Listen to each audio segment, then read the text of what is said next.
নিউটাউনে বাংলাদেশের সাংসদের হত্যাকাণ্ডে সিআইডির হাতে এবার চাঞ্চল্যকর তথ্য। রীতিমতো পরিকল্পনা করেই খুন করা হয়েছিল বাংলাদেশের ঝিনাইদহের আওয়ামী লীগের সাংসদকে। প্রায় 2.5 মাস ধরে এই পরিকল্পনা হয়েছিল। ময়ূক ঠাকুর চক্রবর্তী সরাসরি আমাদের প্রতিনিধি রয়েছেন আমাদের সঙ্গে।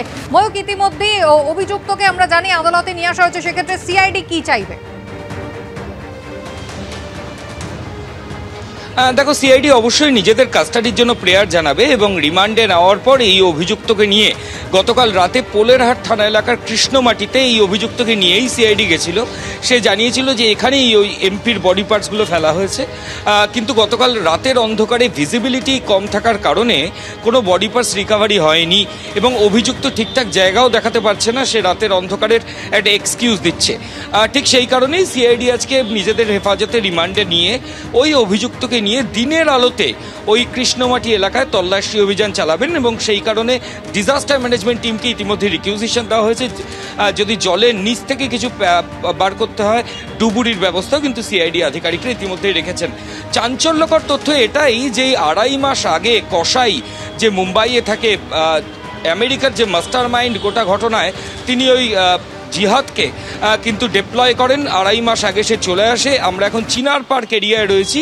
এই চিনার পার্ক এরিয়াতেই একটা ফ্ল্যাটে গত 2.5 মাস ধরে জিহাদ থাকতে শুরু করে। কিন্তু ঘটনার দিন 12 তারিখ বাংলাদেশের এমপি কলকাতায় আসেন। 13 তারিখ থেকে তিনি বরানগর থেকে নিউ টাউনের ফ্ল্যাটে যান এবং ফ্ল্যাটে যাওয়ার আগে গোটা পরিকল্পনা ছকা হয়ে গিয়েছিল এবং ফ্ল্যাটে ঢোকার পরেই মিনিট 10-15-এর মধ্যেই কিন্তু জিহাদ তার অপারেশন স্টার্ট করে দেয়। ঠিক কিভাবে খুন করা হলো কুসুমিতা এই বাংলাদেশের এমপিকে? সিআইডি সূত্রে দাবি যে প্রথমে ক্লোরোফর্ম দিয়ে বাংলাদেশের এমপিকে অচৈতন্য করা হয়, আনকনশাস করা হয় এবং তারপর অচৈতন্য করার পর স্মোদারিং করা হয় বালিশ দিয়ে, অর্থাৎ বালিশ মুখের মধ্যে নাকের মধ্যে চেপে অচৈতন্য অবস্থায় ওই সাংসদকে শ্বাসরোধ করা হয় এবং মৃত্যু নিশ্চিত করার পর এই যেহেতু পেশায় কসাই এই অভিযুক্ত, সে এই ধরনের কাজ জানে।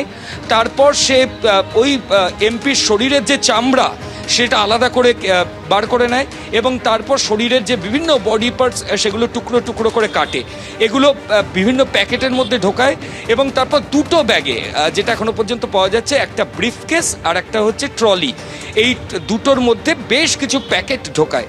ঢুকিয়ে রাতেই কৃষ্ণমাটির উদ্দেশ্যে রওনা হয়, ওই একটা অন্ধকার জায়গার উদ্দেশ্যে রওনা হয়। কৃষ্ণমাটি এরিয়ায় আসার পর অভিযুক্ত মনে করে যে এই জায়গায় সে ডিসপোজ করতে পারবে।